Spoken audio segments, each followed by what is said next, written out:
Hello, you poor souls. Look here. We're going to do an unboxing and we're going to check out this TideWe. I don't know where the name came from. It's an interesting name though, TideWe. First of all, nice box, a little heavy, you know. This is the LED rangefinder. The OLED, excuse me. So, open it up. A little speckly or something in there. I don't know what that is. But it comes with your case, which is kind of interesting. This is nice. Let's see here. Oh no! Kind of loud. But I'm guessing if you're going to go hunting, you're not going to be accidentally, getting this out and like. You know what I mean? I need to get to see my deer or whatever you're hunting. Get it out, then you're like, oop, deer ran away. So you might want to look into that. Who knows? But just being truthful, I bought this with my own money. It's not paid for. They didn't send me anything, which would be awesome if they would send me something. Maybe I'd talk a little bit nicer about them. But I did buy it because I liked it. So the reason why I like this for is because I haven't used it yet, but I'm hoping that when you turn it on, man, it's bright. See if it makes any kind of light coming back. It doesn't make any light coming back, so it shouldn't be an issue out in the woods. It's real dark. Shoot myself in the face with a laser. That's really good. I'm gonna go blind. All right, here we go. This is supposed to be like the on and off to the certain ranges. The lock in a certain range, the way I understand it. It has a real good feel to it. It's solid. Has a grip to it, that way it doesn't slip out of your hands. I'm pretty sure there's probably, if I'm not mistaken, in the box, a tie. That way you can, there it is. You can tie it up and keep it from slipping out of your hand. Who knows, be up there ranging a deer, slip out of your hand and scare the deer off. Also, this is supposed to adjust where you can clear up the picture or what you're looking at from a distance. And this is your charger port, which is a really solid looking charger port. Let me look through it real quick. See what I see. First time. Okay, the first time it's really bloomed out, but there is a way of adjusting the brightness. So I think would have to bring it down. I think to adjust the brightness down, you have to push the power button. I like the green around the red. I mean, you're definitely going to be able to see this. This is not an issue. It is so bright that you can see inside the rangefinder, like the I don't know what you'd call it, the cone, where it's all black. It's really super clear. I'm really liking this, honestly. But I have to turn that brightness down. I've seen where they take the okay. Oh wow. Okay. So adjusting the eyepiece is actually it actually take down the blurriness, the blooming of the OLED part of it, or the red dot, which is huge. It is not something that it's not small. It's not hard to see. It is very easy to see for people who have trouble seeing. This now range from across the kitchen at 4.2 yards. Also has a battery light. I don't necessarily like the buzzing at all. I don't want any kind of buzzing. Preferably no noise. I'll check into that, see if there's any way of turning that off, because that's not something I want to be having out in the woods. Because every time you push the button to range, zzz, zzz, that I don't really hunt from 30-foot tree stands, and a lot of times I'm on the ground 10 yards away or whatever, 10, 20, 30 yards away, and with the deer sort of already knowing I'm there, so I don't want any kind of buzzing. So if anybody knows how to shut that off, let me know about it, and that'll help others too. Wait, there was an off button here. On, off. All right, there's slope, golf range, yardage. All right, we'll look into that a little later, but it's definitely a nice rangefinder. Also comes with your little cleaning cloth and the directions. So if you want to look at that as I flip through it, that way you can pause and read it, see if something that you like or don't like about the thing before you buy it. You can do that. So I'm trying not to go too fast for you. I'm sure you can Google, but you know, this is really important to have the information before you buy stuff. Alright, that right there shows up really good. Right there, the range finder's center point, wherever you want to call it. Here they call it the blinking and stop blinking. I don't know what it is. I don't know what it's called. But yeah. So let's look here. What are we finding? There's the focus. I haven't really seen anything to turn off the sound yet. Really like to turn off that vibration when it's ranging. Like I said, I don't know if that'll scare a deer off or not, but I don't want to take the chance. There's a lot to this little thing. Like I said, it's solid, it's nice and all. Did you have everything there? There's for golfing, I guess. But I guess it would look pretty cool, you know, on the golf range, which technically I'm not a golfer.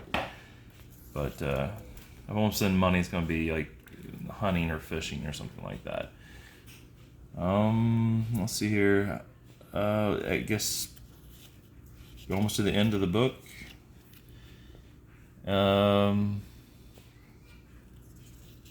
Goes over everything. Says what you got. And I guess that's where I think that's where it says don't shoot yourself in the eye with a laser. Maybe that's what it says. I'm having trouble reading it. Anyways, so pros and cons, I guess. Let's go to the pros and cons. You know everybody goes on pros and cons. Let's do that. I would say pro, nice, hard case. I'm guessing this is supposed to go on your belt, yeah. So it goes around your belt. Look cool, you know what I mean? So has a little elastic there. Zipper. See if the zipper makes noise. I guess you can get by if you're out hunting and you forgot to unzip it. Like I need to range that real quick.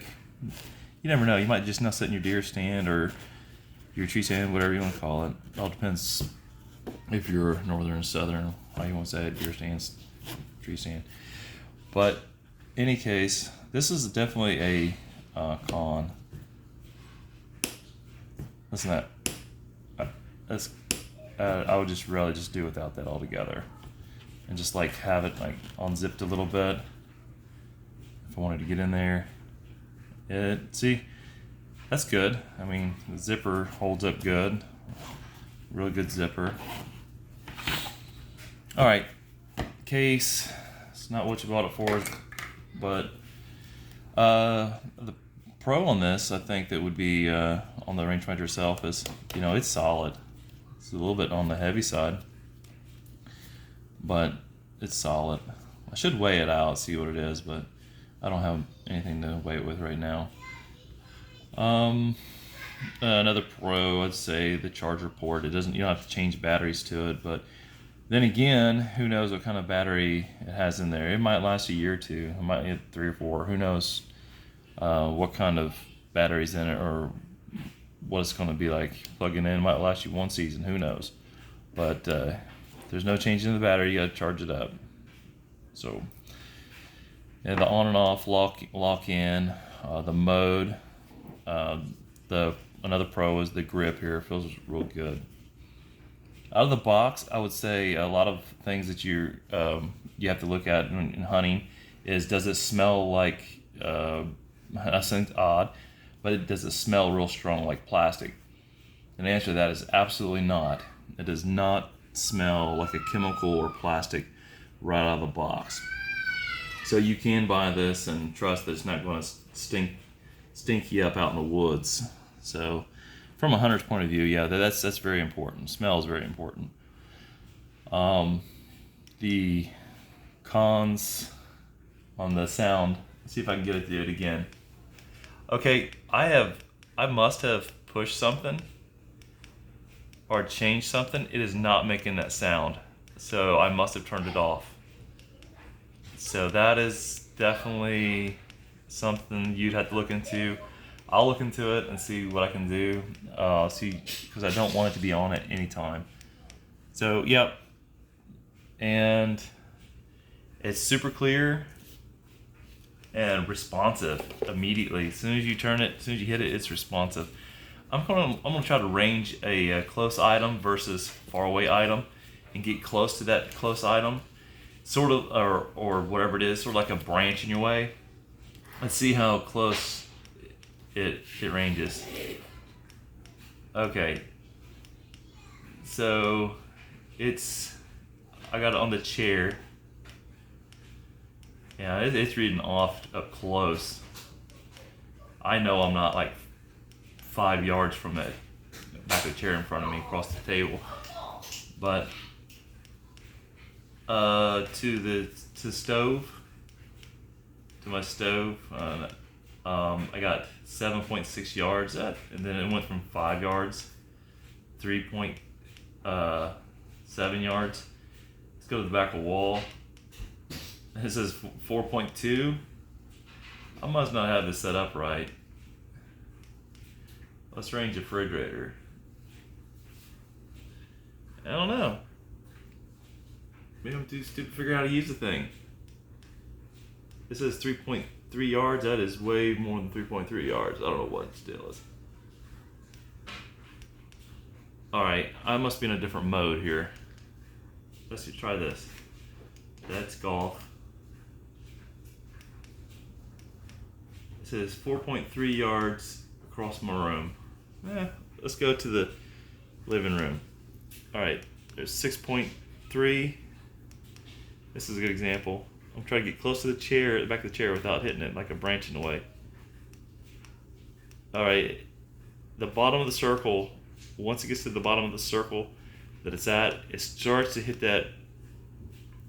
the chair, but it's not the center of the crosshairs. I'm gonna try the edge, the top edge. See if I was reading the ceiling. It's good. I mean, it's reading right where the crosshairs are supposed to be. Try the edge of the entrance to my living room, and the edge is, I mean, it's like an inch before it starts reading the edge of the, yeah, it's tight. I would say it's tight, compared to a lot of rangefinders that I've used before, that it's tight, and it's not going to leave you ranging a branch when you're trying to range a deer. So, conclusion, I think it was like $111. Worth it so far. And durability, we'll have to see about that. The function's pretty good. It's got a little bit of noise on the case, a little bit of noise and vibration there. Oh, okay. Well, unit and vibration settings. I guess that's how you turn that vibration off. That's good. I mean, it wouldn't really bother you in golf, but it definitely bother you in hunting. So that takes care of that. Overall, well worth the money. And can't wait to see what it does in the woods. Well, I hope we don't spend too much money on stuff this year, and I hope you killed a deer or turkeys, wherever you want to shoot at. And God bless you, you poor souls, and we're gonna sign off and let you go.